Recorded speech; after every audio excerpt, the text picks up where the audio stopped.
coup de fil à celui ou celle qui fait l'actualité musicale ce matin. Alors il y a Johnny Hallyday, mais on est en ligne avec le chanteur Frédéric Lombois. Bonjour Frédéric. Bonjour Nikos. La dernière fois que je vous ai vu, c'était sur le plateau de The Voice. Vous aviez repris le tube de Chantal Goya, Bécassine. Tout le monde en avait parlé, c'était atypique. Et puis ce jour-là, le public vous a adopté. Mais votre histoire est étonnante. Vous aviez au départ un salon de coiffure à Trouville. Vous coiffiez les vedettes. Il y a Marlène Jobert qui était passée dans votre salon, Catherine Deneuve. Mais vous rêviez. Vous voyiez déjà en haut de l'affiche. Et dès que vous aviez un congé, vous partiez chanter dans des cabarets à Paris. C'était plus fort que vous. Mais oui, en fait, bon, de toute façon, c'est vrai que c'est quelque chose qui fait partie de moi. Moi, depuis l'âge de 5 ans, je voulais chanter. Alors voilà, les choses se sont précisées assez rapidement finalement et se sont imposées à moi. Et puis là, voilà, j'ai fait mon album, ça y est, je prépare le spectacle à la Nouvelle Ève, là, qui va être le 30 et le 31 octobre.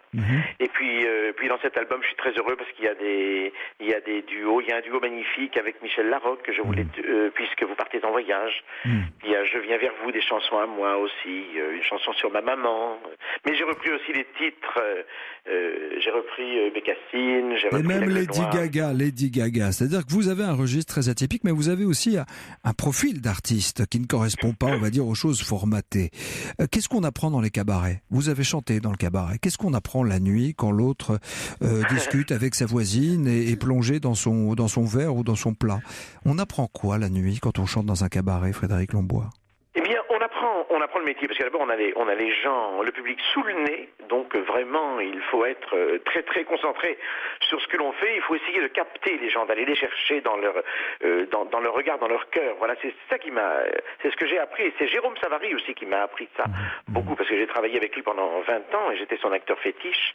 Et il me disait chouchou, franchement, sois précis et va au plus profond, lève la tête, tu chantes pour le dernier rang. Vous voyez, voilà, c'est ça. Chanter pour le dernier rang. Chanter pour tout le monde, comme Johnny Hallyday. Vous êtes sensible à la sortie de cet album posthume ce matin ? Oui, je trouve ça extraordinaire. Et puis, je crois que c'est un album qui marche très très bien. Et c'est tout à fait normal parce qu'on a été tellement surpris, même si on savait qu'il était malade de la disparition de Johnny. Mais Johnny était un artiste vraiment. C'était une force cosmique, quoi. On pouvait pas imaginer qu'il allait partir. Et puis voilà. Mais il est toujours là. Il est toujours là, et puis il y a ses disques, et puis je vais me l'acheter en plus. Tant qu'on écoute un artiste, il reste immortel, et quand on rend hommage aussi aux autres artistes, on les fait vivre, qu'ils soient encore là, qu'ils soient dans le coup, qu'ils soient décédés. Vous faites un très bel album qui sort le 2 novembre, Frédéric Lombois, et je voulais partager avec nos auditeurs cette magnifique chanson de Michel Jonas que vous reprenez. Je voulais te dire que je t'attends. Je voulais te dire que je t'attends. Et tant pis si je perds mon temps. Je t'attends tout le temps, sans me décourager. Frédéric Lombois a été avec nous au téléphone ce matin, c'est sa journée. Son album s'appelle Je viens vers vous, il sort le 2 novembre et il sera également en concert le 30 et 31 octobre à la Nouvelle Ève à Paris. Europe 1.